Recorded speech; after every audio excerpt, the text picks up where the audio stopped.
Jalalpur police સ્ટેશનમાં arms act હેઠળ નોંધાયેલા ગુનામાં ઘણા સમયથી વોન્ટેડ આરોપી વિનોદ રામલાલ પાંડેની સુરતના મગદલ્લા ખાતેથી નવસારી એસઓજી પોલીસે ઝડપી પાડ્યો હતો। આગામી સ્થાનિક સ્વરાજ્યની ચૂંટણી 2026ને ધ્યાને રાખીને એસપીએ જિલ્લાના નાસ્તા ફરતા આરોપીઓને પકડવા સૂચના આપવામાં આવી હતી।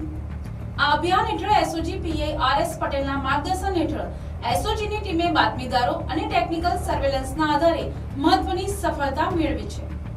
જલાલપુર પોલીસ સ્ટેશનમાં આર્મ્સ એક્ટ હેઠળ નોંધાયેલા ગુનામાં ઘણા સમયથી વોન્ટેડ આરોપી વિનોદ રામલાલ પાંડેને સુરતના મગદલ્લા રોડ સ્થિત સિમેન્ટ પ્લાન્ટ પાસેથી એએસઆઈ નઈમ ખાન અને પોલીસ કોન્સ્ટેબલ ધીરજભાઈની ટીમે સંયુક્ત ઓપરેશન દ્વારા ઝડપી પાડ્યો છે। પોલીસે જણાવ્યું કે મૂળ મધ્યપ્રદેશનો અને હાલ સુરતના રણછોડનગર મગદલ્લા રોડમાં રહેતો વિનોદ પાંડે ગંભીર ગુનામાં નાસ્તો ફરતો હતો।